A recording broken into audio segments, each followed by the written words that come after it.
Sorprendente información a la luz sobre Anabel Pantoja y su pareja, David Rodríguez. Tan solo unas horas después de conocer que la jueza ya tiene las imágenes del parking del centro comercial, grabación fundamental para la investigación, ahora conocemos un nuevo dato que se puede apreciar en esas imágenes. Y es que no todo el episodio ocurre dentro del coche como se pensaba, sino que Antonio Rossi destapa en el día de hoy que David llegó a sacar fuera del coche a su pequeña hija Alma para intentar calmarla. Un importante dato que sale a la luz el mismo día que se confirman cuáles son exactamente los delitos por los que están investigando a Anabel Pantoja y a David y cuáles podrían ser las penas a las que se enfrentarían, incluyendo incluso penas de 2 a 5 años de prisión de no archivarse el caso. ¿Cuáles son los delitos, Antonio, pues mira, exactamente? Que efectivamente, hasta ahora sabíamos que estaban investigados por un presunto delito de maltrato infantil y ahora sabemos... que engloba muchas cosas. Exacto, que el juez lo delimita en solo dos posibles delitos. Uno de lesiones, lo tengo apuntado para no equivocarme, uno de lesiones tipificado en el 147 del Código Penal, agravado con el 148 por haberse cometido sobre una menor de 16 años y sin perjuicio de otra calificación, además, en el 149, y el segundo, por el que puede optar el juez, todo esto, si no se archiva, es el de lesiones imprudentes graves, tipificado en el 152. Relacionado con pues, el motivo de la producción de las lesiones. Es decir, que esto son las dos posibles calificaciones, ninguna otra. Ya están calificados y ahora la jueza del 4 de San José de Tirajana tiene que decir si archiva o si elige uno de estos dos. Y en ello está, porque ayer nos explicabais que ya tiene en su poder las grabaciones de esas cámaras de seguridad del centro comercial, donde estaba el coche de David con la niña en doble fila aparcado y donde en teoría pues, presuntamente ocurren esas lesiones. Efectivamente, que por cierto, la jueza verá también, que no lo comentamos ayer, que él sale del coche, una vez que sufre la niña la crisis, sale del coche con ella en brazos para intentar solventarlo también fuera, que le dé el aire y todo. No lo conocíamos. No lo conocíamos hasta ahora y también lo verá la jueza en las cámaras. Con esto yo reflexiono, teniendo, si hubiera querido haber un dolo, teniendo los cristales tintados y habiendo ocurrido todo dentro del coche, no tendría por qué salir con la niña, casi auxiliarla a intentar solventarla. A David y a Anabel se les han abierto unas diligencias. Hay que explicar que hay un parte de lesiones, Antonio nos lo dijo desde el primer día, y también un diagnóstico por parte de un forense que habla de un diagnóstico inequívoco y las explicaciones de David no concuerdan, es decir, es incompatible que se hayan producido esas lesiones con esas explicaciones que da David. Con todo esto será trasladado al juzgado y de ahí que se abran estas diligencias. Es decir, no es un protocolo habitual, no le pasa a todo el mundo que te abran unas diligencias penales por el hecho de haber tenido un accidente hipotético en casa con tu niño y por lo tanto vayas a un hospital para que le curen esas lesiones. Dicho esto, y ahora es cuando te vamos a necesitar, Verónica, vamos a verlo, compañeros. Lo acaba de explicar muy bien Antonio, los posibles delitos.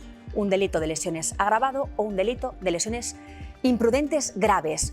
¿En qué consisten, Verónica, y cuál es la diferencia fundamental? Vale, en realidad no son dos delitos, es uno. Ajá. O sea, es el del artículo 147, que son el que menoscabe, o sea, el que haga una lesión, unido con el 150 porque es un bebé, porque tienen menos de 14 años, pero muy importante, el juez no ve dolo.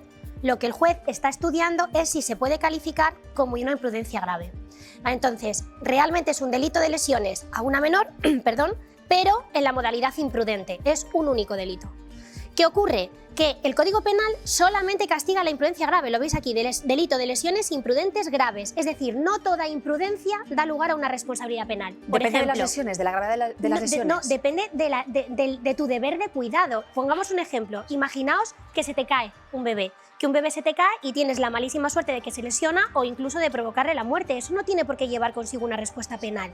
Porque tú no has tenido intención. No es intención, la imprudencia grave es cuando tú desobedeces todo lo que de una manera racional haría cualquier padre. O sea, cuando tú te pones en una tesitura de imprudencia absoluta, pues por ejemplo, que tú saques al bebé por una ventana. Le sacas por una ventana de un cuarto piso, el bebé se te cae, eso sí puede ser una imprudencia grave. Pero si a ti se te cae, por ejemplo, del cambiador y tienes la mala suerte que el bebé se hace daño, no toda imprudencia tienes que tener una respuesta penal. Además de no tener la intención, tienes que haber tenido un comportamiento absolutamente negligente. Absoluta, pero absolutamente, Patricia, que la ley con esto es muy clara. El Tribunal Supremo es muy claro. La imprudencia tiene que ser grave. Grave, ¿qué se califica por grave? No hay una regla general. Estudias el caso concreto y lo es. Pero no podemos pensar que que toda imprudencia da lugar a una responsabilidad penal, porque no es así. O sea, Hablando tiene que pasar de- muchos filtros para llegar a ser grave. Está muy bien esto que estás explicando, ¿eh? Hablando de responsabilidades, vamos a ver, compañeros, cuáles serían las consecuencias. Es decir, ya hemos visto el tipo penal, cuántos años de prisión acarrearía en caso de ser condenados.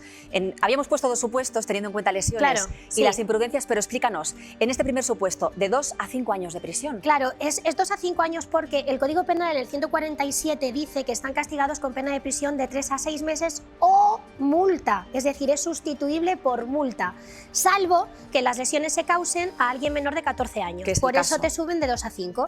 Entonces, lo que inicialmente es prisión de 3 a 6 meses pasa de 2 a 5 meses, ¿ves? Esta prisión de los 3 a 6 meses del 147 normal pasa de 2 a 5 cuando es menor de 14. Vale, entonces, por eso estarían en este rango. Pero este rango cambia cuando nos vamos a la imprudencia grave. Esto es en caso de dolo. En caso de dolo. Esto es en caso de dolo. O sea, en caso de imprudencia grave, la pena es otra. Vamos a dejar claro, porque es un poco complicado, es muy técnico. Es esto muy del- técnico, es muy del dolo. complicado, sí. Dolo eventual es cuando tú tendrías que ser conocedor de las consecuencias de tus actos. Eso es. Vale. Claro, el dolo eventual es, por ejemplo, si yo cojo un coche bebido y me pongo a 140 por el Paseo de la Castellana, yo sé positivamente que puedo matar a alguien, pero me da igual. Asumo la posibilidad de que puedo atropellar a O alguien sea, no y tienes matarlo. voluntad, pero el hecho de conducir ebrio sabes Por que ejemplo, podría cargar la efectivamente, muerte de una persona. Eso es un dolo eventual. O sin ebrio, ponerte a 140 por plena Castellana. Sabes que puede pasar un peatón y lo puedes atropellar. Eso es dolo eventual. La imprudencia grave está muy cerca de ese dolo eventual, muy cerca.